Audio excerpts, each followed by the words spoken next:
اتنا پتلا وہ لباس پہنتی تھی، اس لیے اس عذاب میں وہ گرفتار کر دی گئی۔ میں پوچھنا چاہتا ہوں اے اسلام کی مقدس شہزادیوں، تمہارا جسم بہت نازک ہے، تم بہت کمزور ہو، تمہیں صنف نازک کہا گیا ہے۔ مرد تو مرد ہے، اگر اللہ اپنا عذاب پتھر اور پہاڑوں پر ڈال دے تو پہاڑ بھی اللہ کے عذاب کو برداشت نہیں کر سکتے۔ میری بہنوں، تم اللہ کے عذاب کو کیسے برداشت کر سکو گی؟ تمہارا یہ نازک وجود اللہ کے عذاب کو کس قدر برداشت کرنے کی طاقت رکھتا ہے؟ ذرا سوچو تو صحیح۔ آج تم اپنے حسن کی نمائش کر رہی ہو، آج تم باریک اور پتلے کپڑے پہن کر کے اپنے حسن کو دنیا کے سامنے ظاہر کر رہی ہو۔ کیا تمہیں ڈر نہیں لگتا یہ تمہارا حسن زیادہ دن تک تمہارے پاس نہ رہ سکے گا؟ جوانی کتنے دن کے لیے آتی ہے؟ جوانی آتی ہے جانے کے لیے، جوانی آتی ہے ختم ہونے کے لیے۔ زیادہ سے زیادہ جوانی 10 سے 15 سال تک تمہارے پاس رہے گی۔ اپنی جوانی کی عمر میں تم اپنے حسن کی نمائش کر لو، تم اپنے حسن کی خوب نمائش کرو گی۔ اس کے بعد پھر کیا ہے؟ جس حسن کی تم نمائش کر رہی ہو، یہ نمائش تمہارا کرنا اسی تمہارے خوبصورت چہرے کو کبھی قبر کے کیڑے کھائیں گے، کبھی قبر کی مٹی کھائے گی۔ اپنی بڑی بڑی آنکھوں میں کاجل لگا کر، اپنی خوبصورت آنکھوں میں کاجل لگا کر بار بار آئینوں کو دیکھتی ہو اور بار بار عورتوں پہ فخر محسوس کرتی ہو کہ میری آنکھیں اتنی خوبصورت ہے، میرا چہرہ اتنا خوبصورت ہے۔ ارے نادانو، تمہارے خوبصورت چہرے کی حقیقت کیا ہے؟ اگر تمہارے چہرے پر چند پھنسیاں نکل آئے تو تمہارا شوہر بھی تمہاری طرف نگاہ اٹھا کر دیکھنے کو تیار نہ ہوگا، مگر اللہ اکبر، اس دنیا کے اندر اپنے چہرے کو حسین بنانے کے لیے، اپنے چہروں کو خوبصورت بنانے کے لیے اس قدر اہتمام کرتی ہو اور خوبصورت چہرے پہ اتنا مٹک مٹک کر اتراتی ہو۔ یہ تمہارا خوبصورت چہرہ قبر کے اندر 3 دن کے اندر بگڑ جائے گا، 3 دن کے اندر اسے قبر کے کیڑے کھائیں گے۔ حضرت سعید ابن مسیب رحمت اللہ تعالی علیہ فرماتے ہیں، جب حضرت علی مرتضیٰ کے ساتھ میں قبرستان گیا تو میں نے جانے کے بعد کیا دیکھا؟ علی مرتضیٰ نے قبر والوں کو سلام کیا اور سلام کرنے کے بعد پوچھا، اے قبر والوں، تمہارا کیا حال ہے؟ تمہاری کیا کیفیت ہے؟ تو ایک قبر سے آواز آئی، علی کیا پوچھتے ہو؟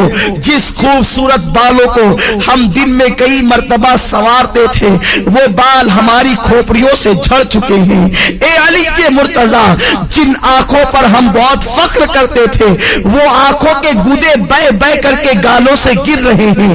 جس چہرے کے اور گالوں کی سرخی پر ہم اتراتے تھے ان گالوں کے گوشت کو کیڑوں نے کھانا شروع کر دیا ہے۔ اب تم ہمارا حال کیا پوچھتے ہو؟ جس جسم پر پرفیوم لگا کر، جس جسم پر عطر لگا کر دنیا کے سامنے فخر محسوس کرتے تھے، اس جسم کو ازدہے ڈس رہے ہیں۔ اے علی، اب ہم تمہیں اپنا کیا حال سنائے؟ اے اسلام کی مقدس شہزادیوں، اپنے بڑے بالوں کی نمائش کے لیے تم اس قدر سرگردہ نظر آتی ہو، اس قدر کو لاہور پر کوشا نظر آتی ہو۔ یہ تمہارے بال تمہاری قبر میں جھڑ جائیں گے، یہ تمہاری آنکھیں اسے قبر کے بچھو کھائیں گے، ہم تو اسے کھائیں گے۔ اور اللہ کے رسول تو یہاں تک فرماتے ہیں، آج عورتیں اپنے حسن کا غلط استعمال کر کے کبھی کسی غیر محرم لڑکے سے محبت کا پیغام دیتی نظر آتی ہے، پیار و محبت کے نام پر اجنبی لڑکوں سے دوستی کرتی نظر آتی ہے، اور یہ آج فیشن بن چکا ہے، اسے عیب نہیں سمجھا جاتا۔ وہ عورتیں کان کھول کر سن لے جو لوگوں سے غلط تعلقات قائم کرتی ہیں۔ فرمایا گیا جن عورتوں نے دوسرے مردوں سے تعلقات قائم کرنا تو بہت بڑا جرم ہے، ایک مرتبہ اپنا ہاتھ کسی دوسرے مرد کے ہاتھ میں دیا ہوگا، اس عورت پر اللہ اس کی قبر میں 99 سانپ مسلط فرمائے گا، اور اس میں سے ایک سانپ کی طاقت کا عالم یہ ہوگا کہ وہ سانپ اگر سانس لے دنیا میں، وہ سانپ اگر دنیا میں سانس لے تو اس کی سانس کی گرمی سے پوری دنیا کے انسان مر جائے، اور اگر وہ سانپ کسی پہاڑ پر اپنی دم کو مار دے تو پہاڑ ریزہ ریزہ ہو جائے۔ اتنا طاقتور وہ سانپ ہے، ایسے ایسے طاقتور 99 سانپ اس عورت پر مسلط کیے جائیں گے جس نے ایک مرتبہ اپنا ہاتھ کسی غیر مرد کے ہاتھ میں دیا ہوگا۔ آج لڑکوں سے دوستی فیشن سمجھا جا رہا ہے، بچیاں سج دھج کر اسکول اور کالج کا رخ اس لیے کرتی ہیں، اللہ ماشاءاللہ سب کی بات نہیں کرتا کہ لڑکے انہیں دیکھیں، ان کی طرف متوجہ ہوں۔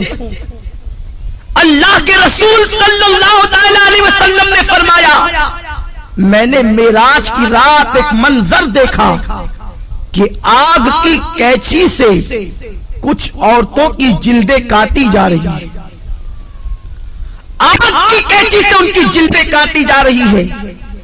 جو خواتین آپریشن کو جانتی ہے اور جن کا آپریشن کسی مقام پر یہ کہاں ہوا ہے یا انہوں نے آپریشن کی داستان کو سنا ہوگا تو انہیں معلوم ہوگا کہ جب کسی کی جلد ڈاکٹر کاٹتا ہے تو پہلے اسے بے ہوش کرتا ہے، پھر بڑی نزاکت کے ساتھ ہلکے ہلکے انداز سے کاٹتا ہے، پھر جب ہوش آتا ہے تو انسان کتنا تڑپتا ہے، کتنا بے چین ہوتا ہے، کتنا بے قرار ہوتا ہے۔ بہت احتیاط کے ساتھ اگر بے ہوش کر کے انسان کی جلد کاٹی جائے تو انسان اتنا تڑپتا ہے۔ میری بہنوں ذرا سوچو تو صحیح کہ آگ کی کینچی سے کچھ عورتوں کی جلدیں کاٹی جا رہی تھی۔